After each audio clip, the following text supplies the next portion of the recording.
Apa itu kejuruteraan pertanian dan juga teknologi makanan? Kita pergi kepada yang pertama dulu, kejuruteraan pertanian. Kejuruteraan pertanian merujuk pada penggunaan kejuruteraan dalam sektor pertanian. Ia mampu meningkatkan hasil, kecekapan dan juga keberkesanan dalam operasi pertanian. Kejuruteraan pertanian juga melibatkan teknologi dan juga peralatan pertanian yang canggih yang mampu memudahkan proses untuk penternakan dan juga pengeluaran makanan. Manakala kejuruteraan teknologi makanan pula, ia memfokuskan kepada pembangunan, pemeliharaan dan juga proses teknologi untuk menghasilkan penyimpanan makanan. Ia melibatkan kejuruteraan kerana ia untuk memastikan keselamatan, kualiti dan juga keberkesanan dalam menghasilkan produk makanan daripada bahan mentah dan juga bahan siap makan. Sebelum kita pergi lebih lanjut mengenai kejuruteraan pertanian dan juga teknologi makanan, terdapat 3 objektif utama yang ditekankan dalam membicarakan tajuk ini. Yang pertama, mengenal pasti penghasilan makanan tiruan. Yang kedua, kesan-kesan pengambilan makanan tiruan dalam kehidupan seharian. Dan yang ketiga, pandangan daripada pelbagai sudut mengenai dengan pengambilan makanan tiruan.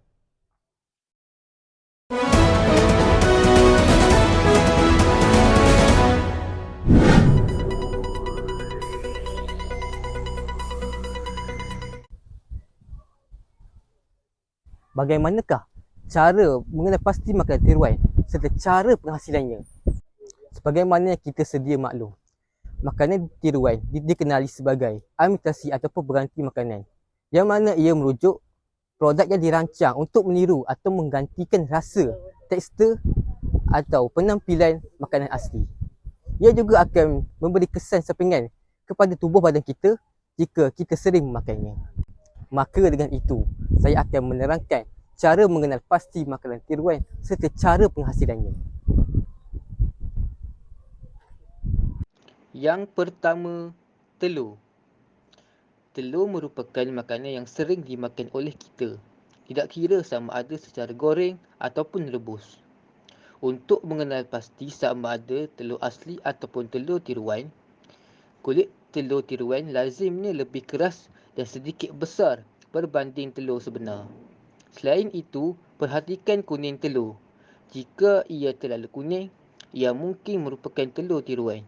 Menurut Kementerian Kesihatan China, telur tiruan mengandungi bahan berbahaya seperti asid benzoid, sodium alginat dan pelbagai lagi. Dengan kemajuan teknologi kini, kedua-dua kulit telur dan telur kuning di dalamnya boleh ditiru. Yang kedua, mi. Kita juga sering memakannya tanpa mengetahui sama ada ia tiruan ataupun bukan tiruan. Sos yang lazat juga selalunya membuatkan kita tidak dapat merasai mi tiruan yang bermasalah. Jadi, kita seharusnya rasa terlebih dahulu mi tersebut tanpa perasanya sebelum mencampurkannya. Maka, kita akan dapat mengenal pasti sama ada itu mi tiruan ataupun bukan tiruan. Pada tahun 2010, terdapat pendedahan mengenai penghasilan mi tiruan secara besar-besaran di China. Ia diperbuat daripada gandum yang rosak dan bahan perasa yang berbahaya. Sesetengahnya juga diperbuat daripada plastik. Yang ketiga, kayu manis. Kita mungkin tidak menyangka kayu manis yang kita gunakan dalam masakan kemungkinan kayu manis tiruan. Kerana terdapat juga kayu manis tiruan yang mungkin dijual di pasaran tanpa kita sedar. Ini disebabkan kayu manis yang digunakan itu sebenarnya ialah kasia. Kasia ialah alternatif kayu manis yang lebih murah yang sering dijual sebagai kayu manis. Lazimnya, kayu manis sebenarnya mempunyai cinnamon verum pada bungkusannya dan kasia pula mengandungi cinnamon aromaticum. Kayu manis sebenarnya mudah dipatahkan dan ringan. Kasia pula sangat keras dan berwarna coklat terang. Ia mempunyai bau berbeza dan paling penting, ia berbahaya kepada kesihatan. Kayu manis kebanyakannya didapati daripada Sri Lanka dan India Barat. Manakala kasia pula dihasilkan daripada pokok di China, Vietnam dan Indonesia. Yang terakhir pula, daging. Kebanyakan pengilang tidak mahu membazir dan membuang sisa-sisa kerana mahukan keuntungan. Oleh itu, ahli kimia telah menciptakan transglutaminase atau gam daging. Ia menggunakan gam bagi mencantumkan sisa-sisa daging menjadi daging yang kelihatan sempurna. Namun, ia tidak berbahaya kerana bersifat organik. Namun, jika berlebihan, ia boleh mendatangkan alahan, masalah pencernaan dan penyakit koliak. Masalah autoimun yang mengganggu penyerapan lemak, vitamin, zat besi dan kalsium. Isen pada daging gam ini lebih mudah dilihat kerana ia tidak sama seperti daging sebenar. Okey, sekian daripada saya. Kita akan sambung ke slot yang seterusnya. Jadi, hari ini saya akan menyatakan tentang kesan daripada pengambilan makanan tiruan dari segi jangka masa yang pendek. Iaitu kita akan mengalami kekurangan nutrisi. Ini kerana makanan tiruan ini mengandungi nutrisi yang rendah berbanding makanan yang dihasilkan dari bahan yang alami dan segar. Jadi, dari segi jangka masa yang panjang pula, kita akan mengalami masalah pencernaan. Ini kerana makanan tiruan ini mengalami kandungan nutrisi yang rendah serta mampu meningkatkan risiko penyakit usus.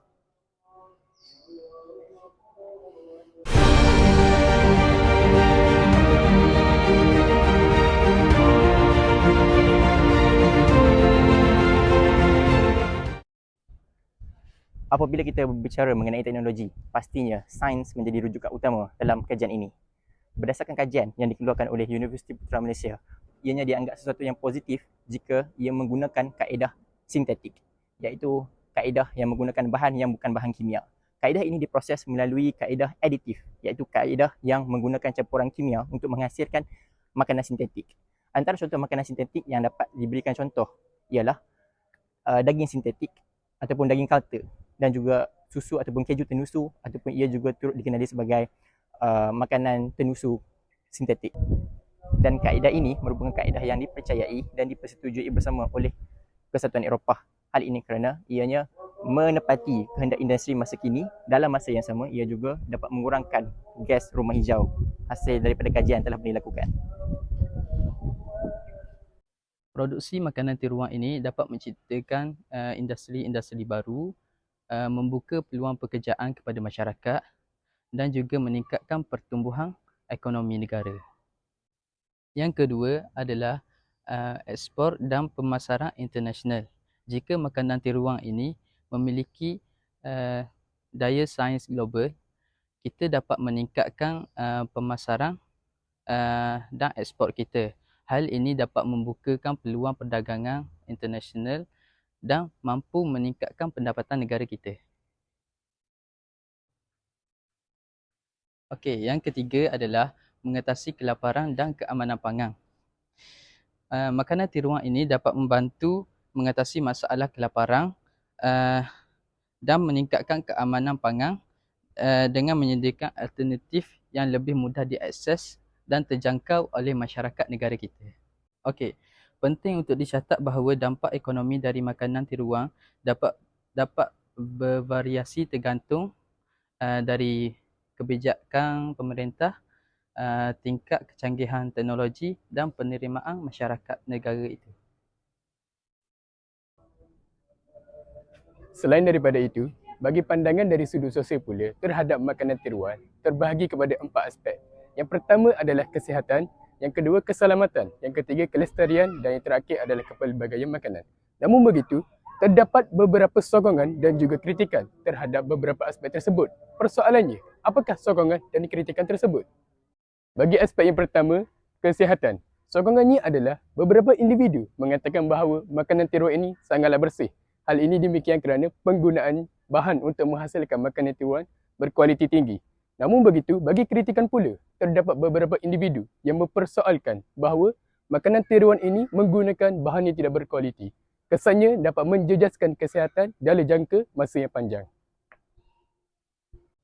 Bagi aspek yang kedua pula adalah aspek keselamatan. Bagi sokongan, ada yang mengatakan bahawa makanan tiruan ini dihasilkan dengan kawalan yang ketat, yakni bermaksud selamat untuk dimakan dan dapat mengurangkan daripada risiko pencemaran ataupun penyakit berkaitan makanan. Namun begitu, ada juga yang mengkritik bahawa makanan tiruan ini proses pengeluarannya tidak terkawal dan akan memberikan penyakit kepada masyarakat awam. Bagi aspek yang ketiga pula adalah aspek kelestarian. Bagi sokongan, ada yang mengatakan bahawa makanan tiruan ini dapat mengurangkan tekanan kepada alam sekitar. Hal ini demikian kerana dengan menghasilkan bahan makanan kepada makanan tiruan ini dapat mengurangkan penggunaan sumber tanah, air dan ianya lebih efisien. Namun begitu, kritikannya pula adalah dengan adanya makanan tiruan ini, ianya dapat mencemarkan alam sekitar seperti bahan yang digunakan untuk menghasilkan makanan tiruan ini tidak selamat dan ia dapat menghasilkan banyak lagi sisa kotoran dan sisa baki sampah. Bagi aspek yang terakhir iaitu aspek kepelbagaian makanan. Sokongannya adalah dengan adanya makanan tiruan ini dapat memenuhi keinginan pemakan di negara kita. Seperti sebagaimana contoh, orang yang ingin memakan makanan ini sukar untuk mendapatkan. Jadi dengan adanya makanan tiruan ini dapat memenuhi keinginannya. Namun begitu, kritikannya pula dengan adanya makanan tiruan ini dapat menghapuskan ataupun melenyapkan makanan tempatan kita dan ianya sangatlah memudaratkan kerana dengan makanan tempatan dapat menunjukkan imej sebenar negara kita. Manakala pendekatan terhadap makanan tiruan dari sudut pandangan Islam, dia ialah dapat bervariasi, tetapi majoriti ulama Islam cenderung mengizinkan makanan tiruan ini atau hasil makanan tiruan ini genetik kepada beberapa syarat. Terdapat banyak syarat yang telah disimpulkan oleh ulama-ulama Islam, tetapi di sini saya hanya akan menceritakan 2 syarat. Okey, syarat yang pertama ialah halal dan haram. Makanan tiruan yang tidak mengandungi bahan-bahan haram ataupun merubah sifat-sifat esensial makanan secara signifikan dapat dianggap halal, iaitu diperbolehkan. Bahan-bahan yang biasanya dihindari dalam Islam seperti babi ataupun alkohol harus dihindari dalam menyediakan makanan tiruan. Syarat yang kedua pula ialah pertimbangan kesihatan. Dalam Islam, kesihatan dan kebersihan amatlah ditekankan sebagai sebahagian daripada konsep syariah. Jika makanan tiruan memiliki manfaat kesihatan dan memenuhi standard kebersihan dalam Islam, penggunaannya kemungkinan besar akan diizinkan dalam Islam.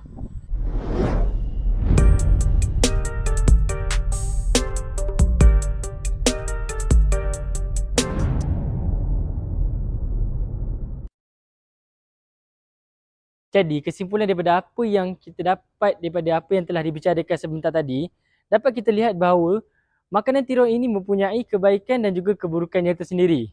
Ia bukan sahaja memberi kesan yang buruk ataupun yang baik kepada seseorang individu, tapi ia juga memberi kesan kepada masyarakat dan juga ekonomi negara. Ia bergantung kepada pengambilan, sama ada kita mengambilnya dalam kuantiti yang banyak ataupun kita mengambilnya dalam keadaan kuantiti yang sedikit. Oleh itu, kita mestilah mengambil cakna tentang pengambilan makanan tiruan kita supaya ia tidak mendatangkan kemudaratan kepada diri kita suatu hari nanti. InsyaAllah.